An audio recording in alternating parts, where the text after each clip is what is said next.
এই তরকারি সবে মাত্র জন্ম হইলো আমার রান্নাঘরে, এখনো পর্যন্ত ঠিক মতো নামকরণটাও করতে পারিনি।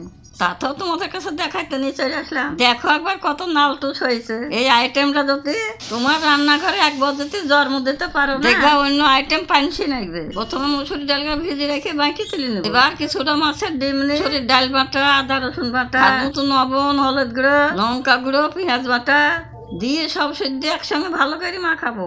এই রান্নাটা খাইতে যা লাগবে না। এবার কড়াইতে বেশ খানিকটা সর্ষের তেল দিই। তেলটা ভালো মতো গরম হলে ওই মাছের ডিমের বড়া গেল এক এক করে বসিয়ে দেবো।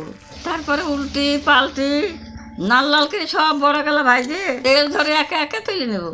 একবার যদি তোমার বাড়িতে রান্না করো সবাই থাল চাটি খাবে।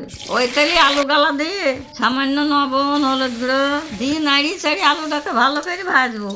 আলু গালা লাল লাল করে ভাজতে হবে, নয়তো কাঁচা একটা গন্ধ বাড়াবে। তারপরে আলু তেল ধরে তুলে নি ওই তেলে শুকনো লঙ্কা, তেজপাতা আর গোটা দিয়ে ফোড়ন দেবো। এই যে পেঁয়াজ বাটা, আদা রসুন বাটা হালকা নাড়িয়ে চাড়িয়ে ভাজবো। তারপর টমেটো কুচি, স্বাদ মতো লবণ, হলুদ গুঁড়ো, লঙ্কা গুঁড়ো, জিরির গুঁড়ো, ধনিয়ার গুঁড়ো দিয়ে সব সিদ্ধ মশলাটাকে কষবো।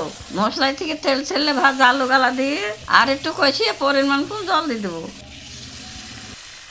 এবার নাড়িয়ে চাড়িয়ে তরকারিটাকে ফুটে আলু সিদ্ধ হলে ভাজা বড়া গেলা দিয়ে দেবো। তারপরে তরকারিটা আরো 5 মিনিট ধরে ফুটে ফুটে রান্না করবো। ব্যাস এইভাবে একটু মাখো মাখো হলে অল্প গরম মশলার গুঁড়ো আর কাঁচা লঙ্কা দিয়ে নাড়িয়ে চাড়িয়ে সুন্দর একটা গন্ধ ছাড়লে ব্যাস তাহলে রেডি হয়ে গেল। এবার গরম গরম ধুমা ওঠা ভাতের সঙ্গে নিয়ে মুখে সাদা খেতে হবে। যে সুগন্ধ ছাড়িয়েছে আর নব সামলাতে পারছে না। এবার তো আমি খাবো। বাবা খাইতে খুব মজা হয়েছে। সবাই ভালো থাকো, পরের ভিডিওতে আসছি, টাটা।